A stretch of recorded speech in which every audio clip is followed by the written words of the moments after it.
en el chat y después las contestamos porque muchas veces se contestan durante la presentación las preguntas que tengan, ¿ya? Vamos a partir. Entonces, el primer tema es sobre meningitis. Y lo que vamos a revisar va a ser primero las generalidades, meningitis bacteriana, viral y encefalitis viral. ¿Qué es la meningitis? Es una respuesta inflamatoria en la cual hay una infección de las meninges y del líquido cefalorraquídeo.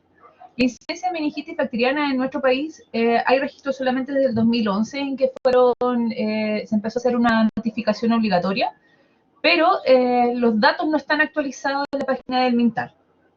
Por lo tanto, no podemos saber exactamente cuál es la incidencia de meningitis en Chile. En Estados Unidos se sabe que más o menos es de la meningitis bacteriana 1 a 3 casos por 100.000 habitantes mayores de 16 años y de la viral es 11 por 100.000 habitantes por año. O sea, es mucho más alta la viral que la bacteriana, siendo ambas enfermedades que no son tan extremadamente prevalentes. En cuanto a la etiología de meningitis, tenemos las bacterianas, las virales, la fúngica, las inflamatorias, como por ejemplo en el lupus eritematoso sistémico, por neoplasia, traumática, y también por fármacos, como los AINES, la inmunoglobulina endovenosa y la sulfa. El término meningitis aséptica hace referencia a cuando hay una clínica y laboratorio meningitis, pero tanto los cultivos como los estudios etológicos son negativos. En cuanto a la etiología de la meningitis aséptica, las principales causas son virales, hongos, bacterianas que son parcialmente tratadas, o infecciones bacterianas panameningias y tuberculosis. ¿Cuáles son los síntomas? Los principales que se decían de la triada era fiebre, cefalitis y vómitos. Sin embargo, hay que hacer claro que también hay otros síntomas como la fotofobia, que es muy importante, el compromiso de conciencia, artralgias y RAT. Importante destacar que no todos los síntomas aparecen al mismo tiempo y que en pacientes que son ancianos, recién nacidos y pacientes inmunosuprimidos, la clínica puede ser atípica. Este exantema al que hacemos referencia con este RAT es principalmente dado en pacientes que tienen meningitis por meningococo, que es un RAT petequial difuso que es por coagulopatía sistémica. Ahora, esta imagen que ven acá de la mano específicamente es de una prueba que se hizo en una UCI donde yo trabajo, que es la Clínica Dávila, en el que en un paciente con meningitis meningocócica se intentó dar nifedipino endovenoso para ver si mejoraba algo la perfusión. Por eso aquí esta zona se ve un poco más blanquecina porque efectivamente sí mejoró la perfusión. Pero si ustedes ven a alguien que se presenta con estas lesiones cutáneas generalizadas, violáceas, petequiales, confluentes, tengan susto porque eso se puede tratar de una meningococcemia. Como decíamos, la tirada clásica es fiebre, rigidez de nuca y compromiso de conciencia, pero esto solamente está presente en el 42% de los casos. Y lo que uno debe mirar para pacientes, me distrae el ruido que hacen donde escriben. Los síntomas, la mayoría de los pacientes tienen al menos 2 síntomas de lo siguiente: cefalea, rigidez de nuca, fiebre y compromiso de conciencia, con un score de Glasgow menor de 14. En Chile, alrededor del 2013-2012, hubo un brote de meningitis meningocócica en que los destaco porque la clínica se presentaba ni siquiera con síntomas de compromiso de conciencia, sino se presentaba con clínica abdominal, con vómitos, diarrea, dolor abdominal y fiebre. Y eso eran por brotes de meningitis meningocócica W135. Ahora, la clínica neurológica que puede ver un paciente con meningitis es bastante variada, que puede ir desde la letargia al coma, al comportamiento, convulsiones, déficit neurológico que se ve hasta en un 20% de los pacientes. Los signos meningios que recordamos por semiología, que no sé en realidad si ustedes tuvieron finalmente semiología el año pasado, son dos. El signo de Gruzinski, en que consiste en que tras una brusca flexión cervical hay por irritación de las meninges, contracción de las caderas y de las rodillas. Y el signo, no avanzó, el signo de Kearney, en que hay una resistencia a la extensión de las piernas y rodillas. Yo las flecto y causa dolor o molestia.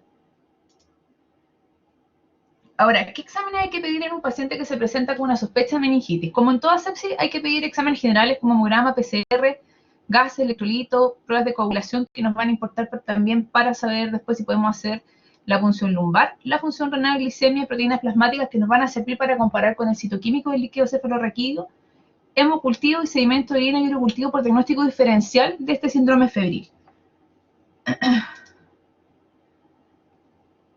¿Cómo se hace? Necesito un trocar de punción lumbar, que es un trocar bastante delgado, 22 a 25 de tamaño. Mientras más delgado es más difícil hacerlo y un niño necesita una punción delgadita, 25 de tamaño, con anestesia local, técnica estéril y frasco de recolección. Siempre recuerden tomar un frasco confirmatorio. Si el paciente finalmente resulta con una meningitis bacteriana, por normativa tiene que irse un frasquito a confirmación al ISP. Por lo tanto, si les dicen tomen 2, tomen 3. Si les dicen tomen 4, tomen 5.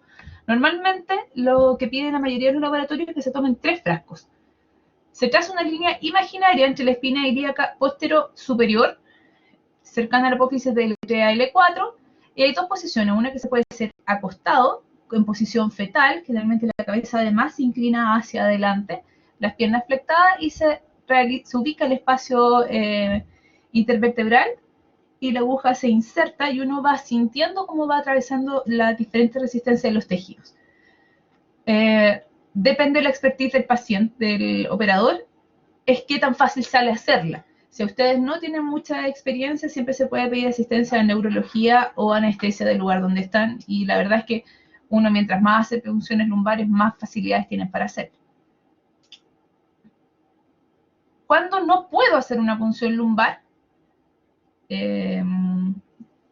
Aquí tengo un problema, no se ven las animaciones. Bueno, cuando hay signos de hipertensión endocraniana, por ejemplo, cuando hay edema de papila, cuando hay signos focales neurológicos, cuando hay convulsiones, cuando hay un compromiso de conciencia severa, o en pacientes inmunosuprimidos. En estos casos, lo que uno debe hacer primero es hacer un TAC de cerebro antes de la PL. Otras contraindicaciones para la punción lumbar es la coagulopatía, una infección cutánea local, compromiso hemodinámico o respiratorio severo que contraindiquen poner al paciente en posición para hacer una punción lumbar. Y si bien esta no es una contraindicación absoluta, en la cirugía lumbar previa uno puede ser realmente dificultoso hacer una punción lumbar y ahí se puede solicitar asistencia a anestesia o hacerla bajo radioscopía. La punción lumbar, si bien normalmente no tiene ningún tipo de complicaciones, las que pueden ocurrir en forma muy eventual, muy rara, es que haya lesiones de las raíces nerviosas que el mismo paciente, si está consciente, les va a decir, porque les va a doler y puede tener movimiento involuntario o dolor neuropático al tocarle la raíz. La hemorragia, como un hematoma epidural y un hematoma subdural, por eso la importancia de tener las pruebas de coagulación adecuadas para realizar la punción. Una herniación cerebral en los casos en que tenemos sospecha de una hipertensión endocraniana, por eso uno tiene contraindicación de hacerlo.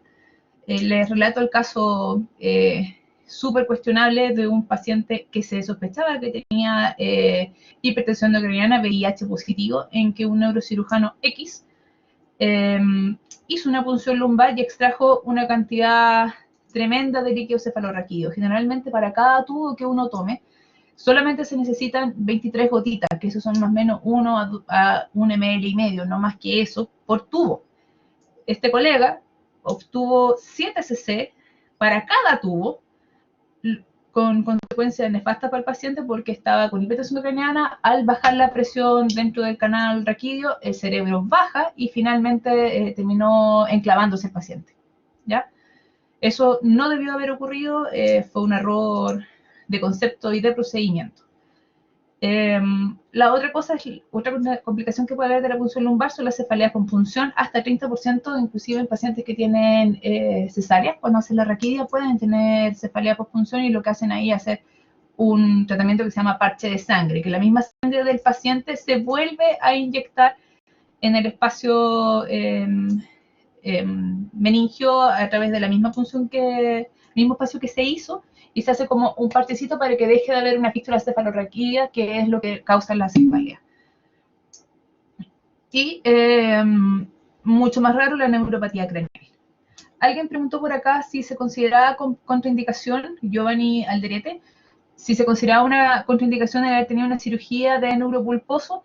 Si es una cirugía extensa y con mucha cicatrización, también puede ser una dificultad del procedimiento. No lo consideren como una contraindicación absoluta, por favor. Solamente tener la precaución de que pudiera resultar más dificultoso y que puedan necesitar asistencia de alguna persona más entrenada que ustedes. ¿Ya? Perdón, ¿qué significa enclavar? Enclavar cuando tenemos la presión endocraniana a nivel central del encéfalo muy alta, al haber una disminución de la presión, porque yo lo estoy extrayendo a través de la punción lumbar líquido-cefalorraquídeo, las estructuras encefálicas bajan y presionan el uncus cerebral y eso significa enclavarse. Se pegan, se golpean, se comprimen estas estructuras y eso hace que el paciente enclave, que es un concepto que no lo van a encontrar en ninguna parte en realidad, así escrito como enclavar. Que el paciente se presiona los centros respiratorios y el paciente puede morir ahí mismo o quedar con secuelas neurológicas graves. ¿Qué pido en la PL? Primero pido un citológico, que en el fondo es un recuento de células. Te va a dar el recuento celular, el diferencial en cuanto a células monocíticas y células polimorfonucleares, y te da más el glóbulo rojo, las características de este. Por ejemplo, si está crenado, te puede hablar de que tenga una hemorragia un poco más antigua, como una hemorragia subaracnoidea antigua. Se pide un químico, en el cual nos va a interesar las proteínas, la glucosa y su comparativo con la sangre. Y el lactato es discutible la utilidad. Se considera que un lactato en líquido cefalorraquídeo más alto de 4.2 puede significar inflamación, pero en verdad uno en la práctica no lo utiliza. Y la otra cosa que uno solicita es un GRAM y cultivo. El GRAM en todas partes deberían hacerlo de forma inmediata cuando llegue el líquido cefalorraquídeo, porque es de orientación clínico el resultado de ese GRAM. Y recuerden siempre que en paralelo a estos exámenes de química, uno tiene que pedir exámenes de sangre para poder comparar la proteinorraquia versus las proteínas que tenga el paciente en plasma. Los cultivos son positivos en la punción lumbar hasta un 70-85%, pero va a depender mucho de si ya se hizo inicio de uso de antibióticos y de la carga bacteriana en la punción lumbar. Mientras más tiempo pase desde la realización desde que se inician los antibióticos hasta que se haga la PL, menos posibilidades de tener un cultivo positivo. También va a depender del patógeno. Es mucho más fácil cultivar un neumococo, un hemófilo de influenza, que una listeria, que puede dar positiva solamente en el 33% de los casos. La compresión sí, es de glucosa y de proteínas angelinas.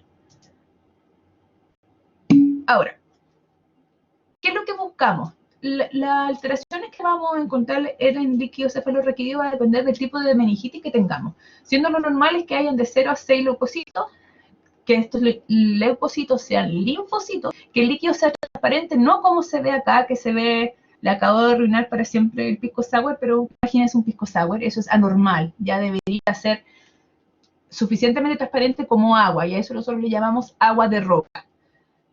Que la glucosa sea 50-75, o sea, que sea más o menos como la glucosa plasmática, y que las proteínas sean 15 a 40.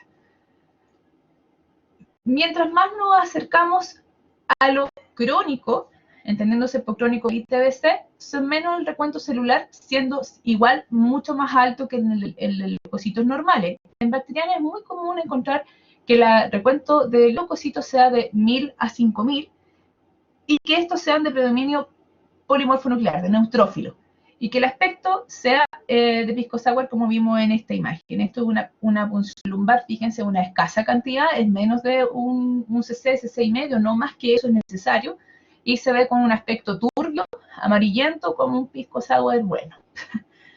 Y en la bacteriana y la tuberculosis es frecuente encontrar una glucosa baja y proteínas bastante altas.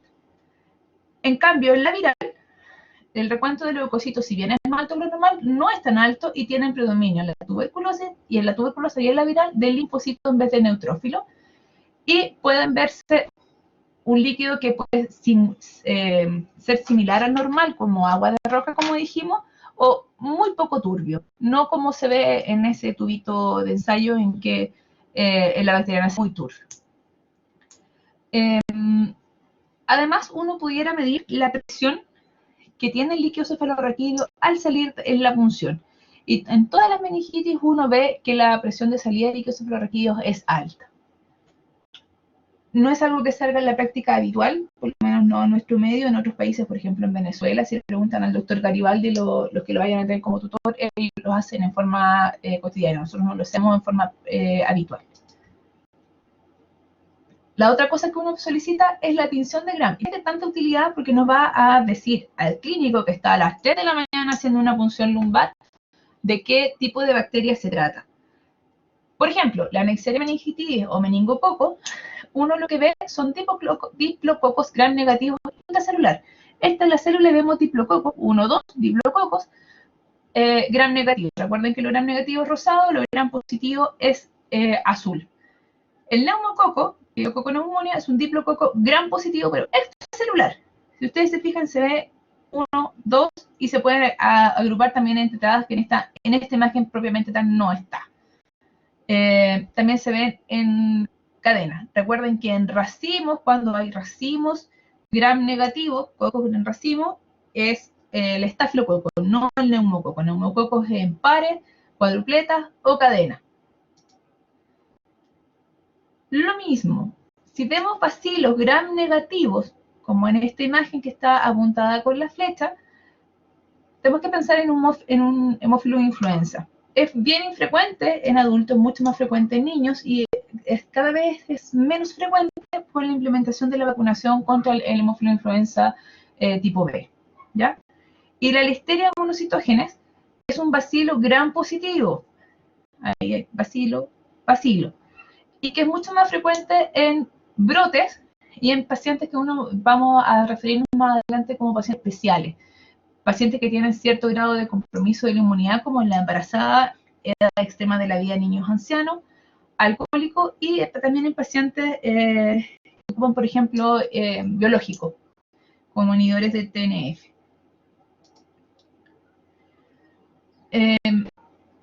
Otro examen que solicitamos es la PCR líquido cefalorraquídeo. Examen no está disponible en todas partes. Por ejemplo, en nuestro hospital El Pino, que es el hospital en que ustedes hacen la mayoría de sus prácticas, no está disponible, sino que los mandamos al hospital Lucio Córdoba, y por eso es tan importante guardar un tubito extra, porque una parte de esa muestra se va al Lucio Córdoba y otra muestra se va al ISP. Es un examen caro, cada vez está siendo más disponible, pero es un examen que no contamos en todos los centros. Probablemente si se van de general de zona al hospital de Tomé, no lo van a tener disponible, ¿ya? ¿Qué ventajas tiene? Que es útil cuando ya se inició el tratamiento antibiótico, porque pudiera estar positivo inclusive hasta los 9 días desde que se inició el tratamiento antibiótico, porque lo que hace es amplificar genoma bacteriano o viral, también se puede hacer PCR virales, y lo permite identificar, tener un estudio etiológico positivo. La desventaja es que como solamente ve PCR bacteriano o viral, o sea, PCR del ADN del microorganismo, no nos permite hacer cultivo. Ahora se están haciendo PCR para cada serotipo, lo cual también nos ayuda a ver mejor identificación del patógeno. La PCR en tiempo real tiene una sensibilidad bastante alta y una especificidad también alta, sobre el 90%. Y tenemos, como dijimos, bacteriana, neumococo, meningococo, hemófilo y viral.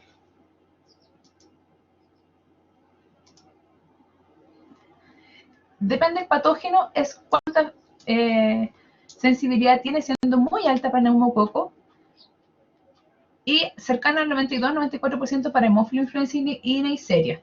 Y tiene una menor sensibilidad para Listeria. Antes se utilizaba el test de látex, que lo que hacía era que partículas de látex recubiertas con los anticuerpos contra los diferentes microorganismos, la que reaccionaba, identificaba el antígeno presente en la muestra.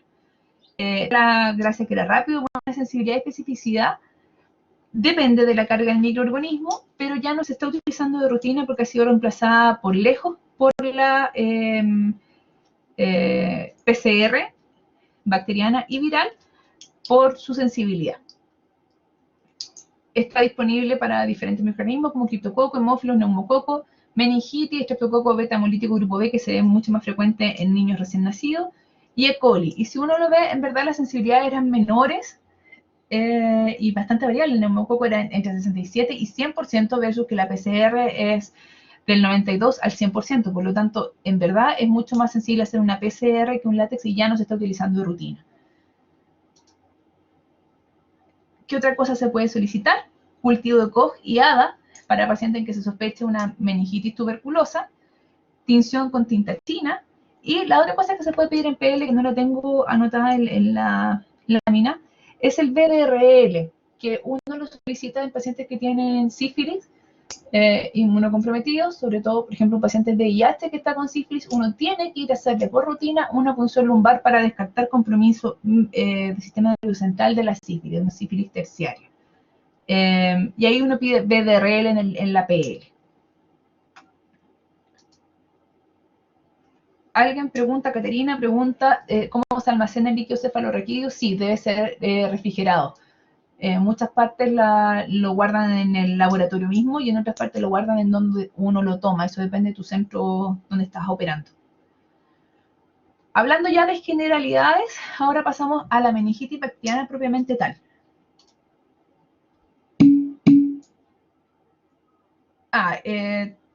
Tomás pregunta, BLRL, no, es B corta, B, R, BRDL. Que es eso. Ahí Caterina Herrera contestó BDRL, que es para la sífilis, ya que es un examen que detecta sífilis, que es un examen no treponémico, ya que puede ser inespecífico. Por ejemplo, en pacientes con lupus puede estar positivo sin tener sífilis, ¿ya? Volviendo a la meningitis bacteriana, la mortalidad es bastante importante. Si uno piensa que hasta el 25%, o sea, un cuarto de los pacientes que tienen una meningitis se puede morir, es una enfermedad a considerar. Y la etiología va a variar según el grupo etario, según la inmunidad y según la geografía. Por ejemplo, en la África subsahariana, se habla del cordón de meningitis, ¿ya? Que es una zona en que hay frecuentemente entre Ghana al otro extremo a derecha.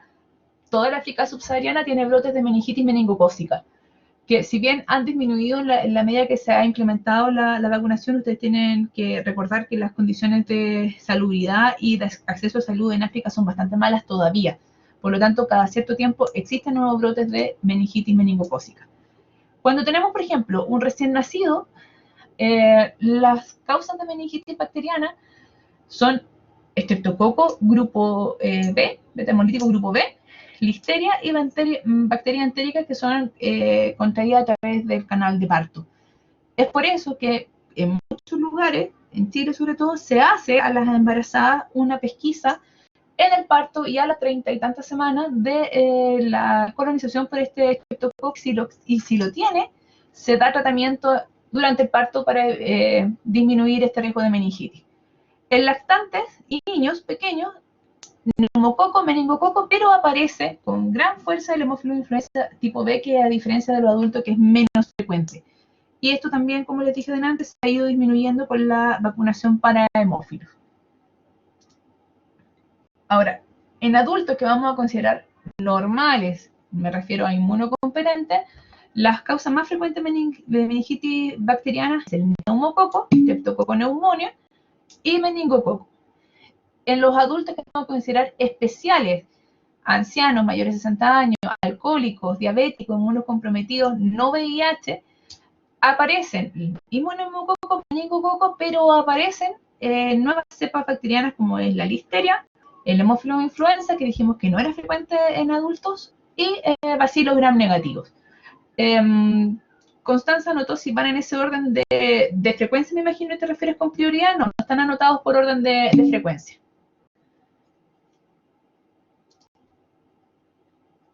En pacientes que son postquirúrgicos o postraumáticos, aparte del neumococo, aparece el estáfilo aureus y bacilos gram negativos, inclusive bacilos gram negativos que llamamos no fermentadores de glucosa, como son la Pseudomonas y Acinetobacter baumannii, que son gérmenes que están frecuentemente hospitalarios y que son, como dijimos, postquirúrgicos.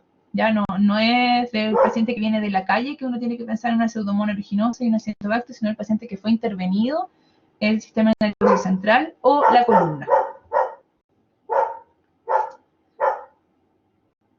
Una cosa a recordar, tanto para sepsis, cualquier sepsis, como para meningitis, que la demora en el inicio de los antibióticos significa peor outcome tanto en mortalidad como en secuelas neurológicas, ¿ya? Por lo tanto, uno, una vez sospechado una meningitis, no puede dilatar el inicio de antibióticos por la posibilidad de hacer la punción lumbar. Lo sospecho y antes de 4 horas ya debería tener iniciado los antibióticos. Tenga o no hecha la punción lumbar. Ya sabemos que no va a disminuir el rendimiento de la misma, pero no lo podemos dilatar más porque eso significa que estamos poniendo a nuestros pacientes un riesgo de mortalidad. La elección de los antibióticos, primero tenemos que ser un antibiótico que sea bactericida, o sea, que mate las bacterias, no que sea bacteriostático entendiéndola como que disminuye su potencial metabólico, entre comillas, atonta, ¿ya? Lo que necesitamos es que las bacterias mueran. Y que el mismo antibiótico penetra el sistema nervioso central, por lo tanto tienen antibióticos con llegada al sistema nervioso central y con dosis adecuadas, que son frecuentemente más altas. Recordad que los antibióticos bactericidas, por ejemplo, son los carbapenémicos, los betalactámicos, los aminoglicósidos, mientras que los bacteriostáticos son, por ejemplo, vancomicina, cotrimoxazol, etc. ¿Ya? Y eso nos va a dar los antibióticos de elección según un grupo etario y tratando de cubrir los gérmenes más frecuentes. Es así como en recién nacido utilizamos ampicilina, que la ampicilina lo que nos va a cubrir es la listeria, es una penicilina, así que también nos cubre neumococo, y aminoglicósidos van a cubrir gram negativo. En niños y adultos, cefotaxima en dosis alta. En Estados Unidos, por normativa, se asocia la vancomicina porque ellos tienen una resistencia a penicilina en neumococo bastante alta. En Chile esa resistencia no existe, ¿ya? Por lo tanto, nosotros solamente utilizamos ceftriaxona en dosis alta y después, si es que la cepa efectivamente es sensible, se podría cambiar a penicilina. En adultos que dijimos especial, o sea, con inmunidad baja, aparecían la listeria. Por lo tanto, a la ceftriaxona, que me va a cubrir neumococo, que me cubre los gram negativos no fermentadores, le agregamos ampicilina, que me va a cubrir la listeria. Y postquirúrgica o trauma, dejamos ceftazidima, que es una cefalosporina con cobertura anti-pseudomónica, y la vancomicina, que me cubre el estafiloaureo meticilino resistente, o sea, oxacilina resistente, que no es la cloxacilina. La ampicilina, Renzo, lo que estábamos diciendo es que te agrega la cobertura a listeria, ¿ya? La ampicilina cubre neumococo, pero lo que te está agregando es la listeria, a diferencia de la ceftriaxona. Aquí nuevamente es lo mismo, pero separado no por grupo etario como en la anterior, sino por microorganismo encontrado. Entonces, para neumococo, una vez que ya hemos indicado el microorganismo, podemos dar penicilina, ampicilina, que también es una penicilina, ceftriaxona o vancomycin si pensamos que tiene una SIM que es resistente a penicilina o tiene una SIM para ceftriaxona más alta. En pacientes que son alérgicos a penicilina, nuestra alternativa van a ser cefalosporinas, que tienen una reacción cruzada de laboratorio 30% y real en la clínica del 10% con pacientes que son alérgicos a penicilina por su grupo betalactámico, carbapenémicos o quinolonas como el moxifloxacino. Para meningococo, ceftriaxona, penicilina, la verdad es que el meningococo es bastante sensible, afortunadamente todavía. Y para hemófilo, ampicilina, ceftriaxona, y para listeria es lo que conversábamos, ampicilina o penicilina. Preferimos penicilina, o sea, perdón, ampicilina. ¿Por cuánto tiempo se dan los antibióticos? Depende. Generalmente entre 14 días deberíamos estar suficiente para una meningitis. 10 a 14 días. Si es una meningitis postquirúrgica, generalmente se da más y a veces necesitas ir a hacer aseo quirúrgico. Un tema en discusión son los corticoides en meningitis bacteriana. En niños está demostrado su utilidad para disminuir sordera, la hipoacusia, en pacientes que tienen por hemófilo influenza. Dijimos que no era frecuente en adultos el hemófilus, por lo tanto, la única utilidad de los corticoides es meningitis por neumococo, en lo cual disminuye la mortalidad. Debería darse antes o junto a la primera dosis de antibióticos, o sea, no partir los antibióticos sin dar los corticoides, en dosis de dexametasona 10 miligramos cada 6 horas por 4 días, y se debería mantener solo si se confirma el neumococo o si no se logra identificar el germen. O sea, por ejemplo, si tengo un meningococo, no debería mantener los corticoides. Por lo tanto, sospechamos una meningitis bacteriana. Le podemos hacer, se toman los cultivos, los neumocultivos y la punción lumbar. ¿Lo puedo hacer o no lo puedo hacer? Nos vamos a ir por el lado en que no lo puedo hacer. Parto empírico, la dexametasona, los antibióticos. Los hallazgos son concluyentes con una meningitis bacteriana y veo si se mantiene o no se mantiene según los hallazgos del Gram en el líquido cefalorraquídeo. En la parte en que sospecho que tengo una contraindicación para hacer una punción lumbar, hago los cultivos de sangre, inicio la terapia antibiótica más el corticoide empírico, le hago el escáner para descartar que tenga hipertensión endocraniana, me sale negativo con la sospecha de hipertensión endocraniana, hago la punción lumbar y luego paso nuevamente a este algoritmo del lado izquierdo. Si los corticoides también se dan en adultos, como dijimos, en la sospecha, hasta la espera del Gram, o si es por neumococo. Si no tenemos identificado, también algunos se las mantienen por 4 días los corticoides. O salió cortada. Las complicaciones de la meningitis bacteriana, esta es una imagen clásica de New England, este es del 2003 me parece, son convulsiones, que haya hidrocéfalo, o sea, dilatación del sistema ventricular, con la consiguiente hipertensión endocraniana, que haya infartos, productos de vasculitis de vaso pequeño, que haya una herniación, que eso es lo que conversábamos cuando hablábamos de que se enclavaba. Esas son las complicaciones más frecuentes, aparte de la muerte.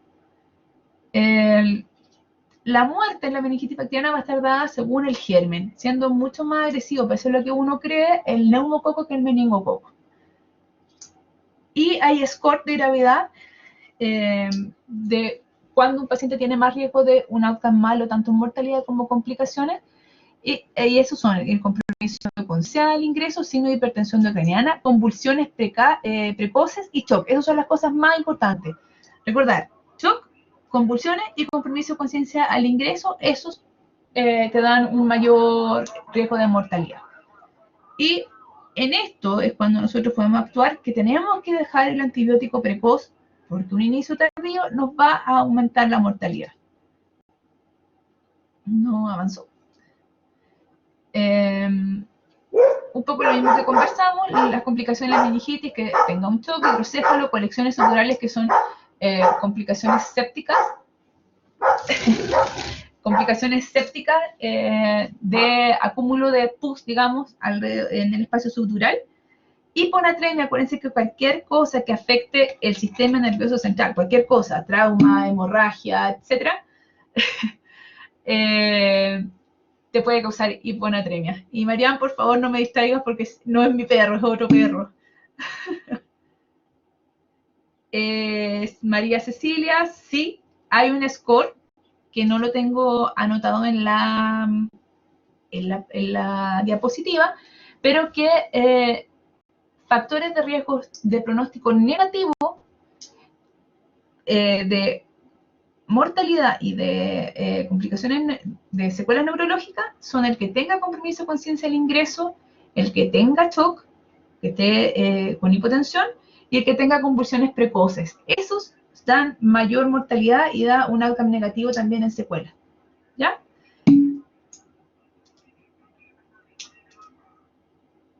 ¿Dónde íbamos? Acá. Ahora, de la meningitis meningocócica dijimos ya que era un diplococo gram negativo intracelular, de los cuales hay 13 serotipos. Sin embargo, los que más causan meningitis son 6, que están mencionados acá, y destacados los que son más frecuentes, que es el meningococo tipo B, y el W135, que es el brote que yo les decía que fue en 2013-2012. La reacción de Waterhouse-Friderichsen es una reacción en que se ve una necrosis suprarrenal masiva, con hipotensión severa y con manifestaciones de shock rectario. Los pacientes que tienen meningitis meningocócica, que son los que ustedes han escuchado en la tele, que andan buscando al que viajaba en el bus X, por que se vio que había algún paciente con meningitis, solo que es porque los pacientes que tienen meningitis meningocócica van a requerir aislamiento respiratorio por 24 horas. En Chile, estos son datos antiguos, más o menos 2012, 2013, se veía que había 70 casos al año, principalmente el serogrupo B, y es lo que yo les mencionaba, que en 2012 hubo un brote con sintomatología abdominal, diarrea, vómito, dolor abdominal, y era por serogrupos de W135. La población más afectada de ese brote fueron niños, y si ustedes recuerdan también, a lo mejor ustedes, 2012, 8 años atrás, estaban en el colegio con suerte, también fueron algunos trabajadores de la Universidad de Chile. Se empezó a implementar la vacuna cuadrivalente que cubre las cepas más frecuentes, la A, la C, la W135 y la I, en niños de 9 meses a 4 años. Y esa vacunación se hizo masiva en 2013 y también a personal de salud. Si ustedes se fijan, queda fuera el serotipo B, que no hay vacuna todavía, ¿ya? Y ahora, como normativa del Plan Nacional de Inmunizaciones, se está vacunando a todos los más de 1 año, más los grupos de riesgo, que son, por ejemplo, los trabajadores de salud. La enfermedad meningococcémica en Chile, solamente un tercio, o sea, 26% aproximadamente, 26-30%, se manifiestan como meningitis. Y lo más frecuente es que se manifieste como meningococcemia, o sea, como bacteremia por meningococo. Les menciono esto porque recuerden que no solamente hay que notificar las meningitis bacterianas, que lo vamos a ver un poquito más adelante, sino también las enfermedades invasoras, hemocultivos positivos o aislamiento en sitio estéril de meningococo y de hemofiloinfluenza, ¿ya? Esto es un poco de lo mismo, en que vemos el tipo y ubicación de Neisseria meningitidis según el año, ¿ya? Y aquí se ve los serogrupos que se identificaron. Aquí en 2012 se veía que el grupo B era más frecuente y se pega un pic, un aumento notorio de los casos de W135 entre el año 2012 a 2014, para después bajar, siendo aún el que tiene más circulación en Chile el W135. La quimioprofilaxis, o sea, la profilaxis para pacientes que han estado expuestos, son para los contactos, y se considera contacto estrecho la persona que ha estado por 5 horas más con el enfermo en los 7 días previos al inicio de los síntomas, respirando el mismo aire. Compañero de oficina, el que iba en el bus, la persona que duerme al lado, etc. O la persona que tiene contacto directo, intubar, aspirar o realizar reanimación con respiración boca a boca, no protegida. Acuérdense que como normativa uno debería utilizar mascarillas para intubar, que no siempre la utilizamos. Solamente ante la sospecha o ahora ante la sospecha de COVID estamos todos utilizando mascarillas, pero no es una cosa que se utilice el día a día. El esquema de quimioprofilaxis más frecuentemente utilizado es de quinolonas, ciprofloxacino, o de ceftriaxona en personas, por ejemplo, embarazadas que no pueden utilizar quinolona. Recordad que, al igual que en COVID, la prevención de meningitis meningocócica son bastante parecidos, ¿ya? Ya que es una enfermedad que se transmite por gotita y por respiratorio, lavarse las manos, cubrirse la boca y la nariz al toser o estornudar, evitar el intercambio de cosas que tengan contaminación por secreciones y ventilar las viviendas. A Tomás, o Keilo Tomás, no sé, se escoge una sola. Y la más utilizada es quinolona, ciprofloxacino, y en embarazadas ceftriaxona, porque no pueden utilizar quinolonas. En meningitis bacteriana, cualquiera sea la bacteria, es notificación obligatoria inmediata por teléfono y además hacer el formulario ENO, que es el formulario de enfermedades de notificación obligatoria, que está en línea, para cualquier meningitis bacteriana, sea adquirida en la comunidad, o sea, adquirida intrahospitalaria o postquirúrgica. Y además, como dijimos, las enfermedades invasoras por hemófilos y por meningococo. Otras cosas a considerar es que también es de notificación obligatoria la muerte no explicada de origen infecciosa o un brote de enfermedad infecciosa transmisible. En ese caso, yo le decía de los funcionarios del hospital de la Chile, que eran maestros o albañiles que estaban haciendo un trabajo. Falleció uno de una muerte inexplicable y por algún motivo no muy bien precisado fue catalogado, en vez de hacerse la necropsia, fue catalogado como un tromboembolismo pulmonar. Y a los pocos días fallece el segundo, y ahí recién hacen el link. Ese paciente falleció en la clínica de Ávila. Hacen el link de que la muerte anterior probablemente era por un origen infeccioso y esa muerte ya debería haber sido notificada en fuerte y a lo mejor el desenlace para la segunda persona hubiera sido diferente. Aquí les puse el Plan Nacional de Inmunizaciones en que destaco que se están vacunando para hemofiloinfluenza a los niños a los 2, 4, 6 meses, para meningitis conjugada y para neumococos. Están cubriendo la gran mayoría de los gérmenes que causan meningitis en el Programa Nacional de Inmunizaciones. Y recordar que en los adultos mayores de 65 años, o sea, nuestros abuelitos, en mi caso nuestros papás, tienen indicación de vacuna neumocócica por el Plan Nacional de Inmunizaciones, que muchas veces no los ponemos, ¿ya? Meningitis viral. Va quedando menos de esta clase y después vamos a hacer un break. La clínica va a ser similar a la bacteriana, pero un poco más suave, con signos meningos que pueden o no estar presentes, un porcentaje bien significativo, tiene un curso autolimitado e inclusive puede tener una resolución completa. Dijimos que era más frecuente que la meningitis bacteriana. Y para recordar, las proteínas pueden estar levemente aumentadas, las células si bien están altas más que una punción lumbar, no están tan altas como la bacteriana, y la glucosa puede estar normal o levemente disminuida, o sea, todo como más sutil, más bajito, ¿ya? Y recordar que el predominio de las células va a ser linfocitario. Cuando son infecciones crónicas como la tuberculosis o virales son linfocitos y cuando son bacterias son polimorfos. La causa más frecuente de meningitis bacteriana son los entorovirus por lejos y el virus herpes simple tipo 2, a diferencia de la encefalitis, en que el más frecuente el virus herpes simple tipo 1, es una diferencia que tienen que recordar. La etiología de la meningitis viral, por lejos se lo llevan los enterovirus como Coxsackie ecovirus. Son virus que son de transmisión fecal-oral y de secreción respiratoria, tienen comportamiento estacional. Es muy frecuente que aumente en el verano. Puede haber hemorragia subconjuntival, miopericarditis, herpangina, otras manifestaciones de infecciones virales. Y hasta un 2% de los casos, al hacer la primera punción lumbar, va a haber un predominio de polimorfos nucleares y a veces es necesario repetir la punción lumbar. Y recordar pedir la PCR para introducir un líquido cefalorraquídeo.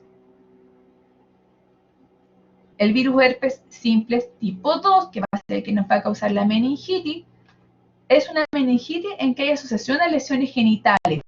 Los pacientes, al revés, que tienen lesiones genitales, hasta un 36% tienen hallazgos de meningitis. Y en pacientes con meningitis por el virus de herpes simple 2, hasta un 85% tiene como predecesor una lesión genital. Y un 20% de los casos pueden dar meningitis recurrente. Otros virus que pueden causar meningitis bacteriana son la parotiditis y el virus de Nilo, que acá en Chile no tenemos. VIH también puede dar como manifestación inclusive de la primoinfección una meningitis, que se ve a 5 o 10% de los pacientes que hacen meningitis como manifestación de su primoinfección. Y tiene otros síntomas asociados que pueden ser inespecíficos. Sospecharla buscando la seroconversión, la viremia o PCR viral, porque ahí todavía no puede no ser detectado los anticuerpos por ELISA. Cuando hay meningitis por VIH es más frecuente que tengan parálisis, compromiso neurológico de los pares craneanos quinto, sexto y octavo. Excepcionalmente, otros virus que pueden causar meningitis son el varicela zoster, citomegalovirus, Epstein-Barr y adenovirus. ¿Ya? El tratamiento para las meningitis que no sean por virus herpes es solamente tratamiento de soporte, no hay tratamiento específico. La excepción para esto van a ser pacientes VIH, que hay que iniciar el antirretroviral, más el aciclovir, los pacientes que están tóxicos, que están gravemente enfermos, en que no nos podemos arriesgar a que después nos digan que fue un virus herpes, en que sí le partimos aciclovir, y casos graves de Epstein-Barr o de varicela zoster. Aquí tenemos la sensibilidad de la PCR para virus en líquido cefalorraquídeo, en que vemos que la sensibilidad es bastante alta para el virus herpes simple tipo 1, que dijimos que para que no era frecuente para meningitis, sino que para encefalitis. Y para enterovirus es súper alta la sensibilidad, así que por favor pidan la PCR. Ahora hay una pregunta. Marian, Sofía, dígame qué duda tiene. No sabe nada. Lo de la encefalitis, porque aparecía virus herpes simple 2 y después salía virus herpes simple 1 encefalitis. Ah, ya, ok. Ya. La encefalitis viral, la clínica va a ser similar a la meningitis, pero la caracteriza una diferencia importante, que es que hay alteración de las funciones cerebrales, con movimientos desordenados, tipo Corea, alteración del comportamiento, compromiso de conciencia que va a ser en un grado variable, hay pacientes que se presentan como estatus convulsivo, por ejemplo, déficit motor sensitivo, paralisiflasia cuando hay meningitis por virus del Nilo, alucinaciones, que pueden ser olfativas o auditivas. Como dijimos, se pueden presentar como estatus convulsivo con convulsiones mucho más frecuentes que en una meningitis, aun cuando no permite hacer el diagnóstico diferencial entre ambas. Y la etiología, por lejos el virus herpes tipo 1 y los enterovirus son los más frecuentes. Otras causas, la rabia, parotiditis, varicela. El HTLV1, que aparece acá, es mucho más frecuente en zonas de Caribe, de calor, y en pacientes que tienen contacto sexual de riesgo, ¿ya? No es algo que hagamos tan frecuente tampoco. El diagnóstico del líquido cefalorraquídeo va a ser similar a la meningitis viral, y nos va a apoyar además el hallazgo de alteraciones específicas en la neuroimagen. Por ejemplo, en la resonancia se pueden ver en forma precoz y de manera muy sensible que hay una deminización de los lóbulos temporales, como en el virus herpes simplex tipo 1, de los ganglios basales y tálamos, como en la encefalitis equina del este, que acá no tenemos, y del Nilo. Si tenemos la duda ante la sospecha de encefalitis y tenemos PCR negativa y la sospecha es muy alta, a veces hemos tenido que recurrir a la biopsia cerebral. En estas imágenes de resonancia, acuérdense que en resonancia hablamos de intensidad y en escáner hablamos de densidades. Esa es la diferencia. Aquí vemos zonas hipointensas en T1 y que brilla en T2 por agua y edema, ¿ya? Y aquí se ve compromiso de los lóbulos temporales, que es característico de la encefalitis herpética. Entonces, si ustedes tienen un paciente que parece encefalitis, que no tenemos etiología y que tenemos esto como hallazgo de resonancia, pensemos que es una encefalitis por virus herpes. Además, el electroencefalograma se ve alterado hasta en el 80% de los pacientes. Recordar que tenemos que dar tratamiento, esto es el grupo de pacientes que sí se beneficia del tratamiento con aciclovir. ¿Y por qué? Porque con tratamiento la tasa de secuela es 30% y la mortalidad es 30% versus un porcentaje extremadamente alto de mortalidad y de secuelas sin tratamiento en esa dosis del aciclovir. En la práctica, si sospechamos encefalitis, guardamos una muestra PCR, partimos un tratamiento antiviral y siempre va a ser mejor suspender un tratamiento que no darlo por las secuelas de mortalidad y secuelas neurológicas que pueda tener. Eso de meningitis. No sé si les queda alguna duda.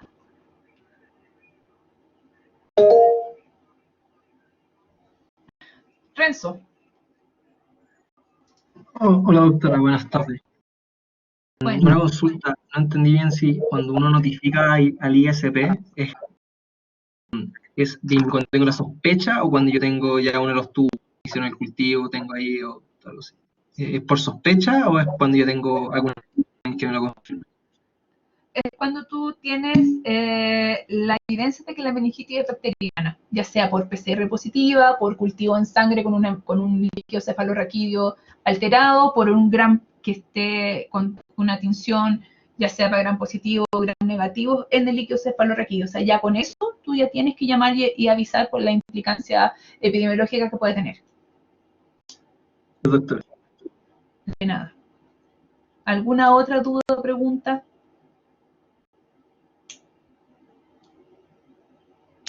¿No hay más preguntas? María Cecilia Barriga, dígame. Hola doctora, es que no me quedó clara una parte al principio de la clase cuando hablaba de la punción lumbar, que habló de las contraindicaciones, pero también habló de la hipertensión y al final habló de inmunosuprimidos. ¿A ellos hay que hacerle el TAC o a todos los que tienen hipertensión hago el TAC antes de la punción? A ver, pero estamos hablando de hipertensión endocrinana, no de hipertensión sistólica o diastólica, digamos.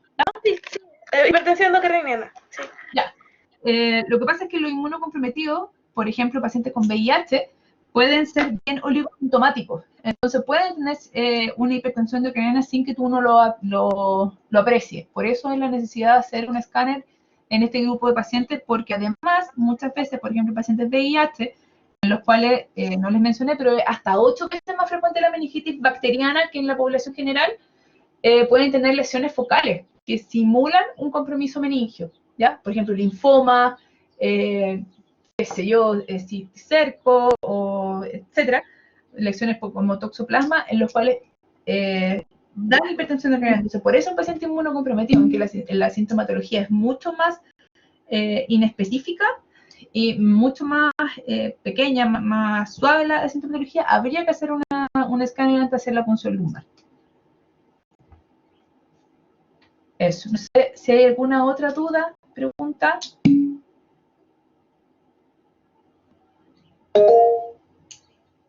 Catalina. Sí, doctora, es que nos están preguntando en el chat y yo también tengo una duda, que ¿cuál es la mejor bibliografía para el tema? ¿Algún paper, algún libro?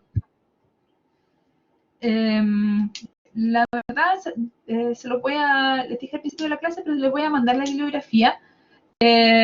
Yo creo que alguna revisión, porque si se van a ver los casos clínicos o los estudios, yo creo que hay revisiones, por ejemplo, en New England que está nueva, o sea, que está buena, aun cuando no es muy reciente, no ha cambiado mucho, y una revisión de la Sociedad Americana de Medicina Familiar. Ya se lo voy a mandar como bibliografía. Francisca Blanco. Doctora, es que en el caso de la encefalitis por virus herpes, ¿de qué depende que, o sea, no, nada que ver, la encefalitis da como la primera vez que se infecta y es la reactivación o solo en una, o cómo eso? No, o sea, a ver, el porcentaje de pacientes que teniendo infección por virus herpes simple tipo 1 te da una encefalitis es mínimo, o sea, no te quedes con la idea de que porque tuviste un herpes simple 1 vas a tener una encefalitis, es infrecuente. ¿Ya? Y lo mismo, o sea, no de todos los pacientes que tienen lesiones genitales, meningitis, dijimos que hasta un 23%, 30%, no más que eso los va a tener, pero el que tiene meningitis por virus herpes, sí tiene el antecedente de tener lesiones genitales hasta el 85%. ¿Ya? Pero al revés, a los que tienen herpes es infrecuente que tengan meningitis. ¿Ya? Gracias, doctor. Que tengan meningitis, perdón. ¿Alguna otra duda? ¿No? Ya, chicos, 5 minutos, 7 minutos para que vayan al baño, darse una vuelta y retomamos la otra sesión, ya que es bastante más corta y más fácil de entender. ¿Ya? Vayan entonces, nos vemos 15:07 más o menos.